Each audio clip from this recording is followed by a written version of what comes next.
What's up guys, Evan here at Soroka Yoga Therapy. This video is all about how to create your own personal home practice. Right now when I'm recording this, we are in the height of COVID, so now more than ever, home practice is essential, not only for our physical health, but especially our mental health. There's a lot of tools out there, a lot of resources.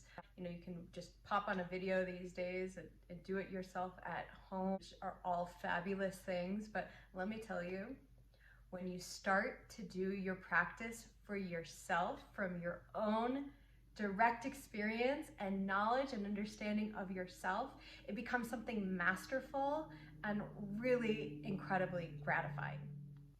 First things first is committing to doing something on a regular basis. Whether that's walking, meditation, breathing practice. First thing is choose something you want to dedicate to for 40 days. 40 days is a great time to learn something well and not have to look at an instruction manual. You can memorize and directly experience for yourself. It's also the minimal amount of time it takes to develop a new habit pattern. So first thing is pick something, some type of self-care practice that you can dedicate to for a minimum of 40 days. The second thing is time. Something I always ask my private clients when we start to create their personal practices is how much time do you realistically have?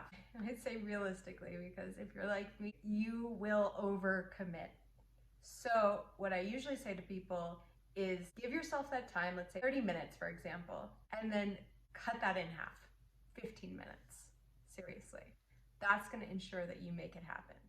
Number 2, 3, I guess this could be like the B to time, would be pick a time of day that you can commit to.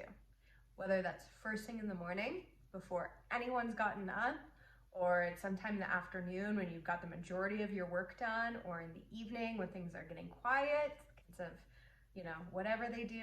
I don't know, it's just me and my husband here in our plants, so I sympathize, but I don't know what it's like. But pick a time. My husband's like a child, so I have some sense of what that might be like. But he would say that I'm the child.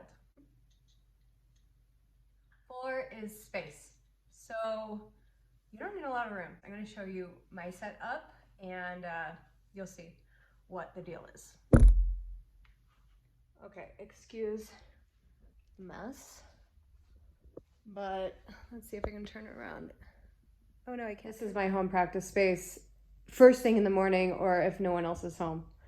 Couch, you can see I'm still recovering from back surgery. That's when I'm not walking or practicing, I'm here icing.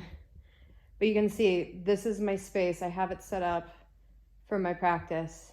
Let me show you another spot in the house. Okay, this is my bedroom. We have like a really nice space here. So let's say Tyson, my husband, who's a chef, he works out of our kitchen and he's doing some work or whatever, I can come in here. And really, you don't need a lot of space. So this is actually one of my favorite places to do my self-care practice.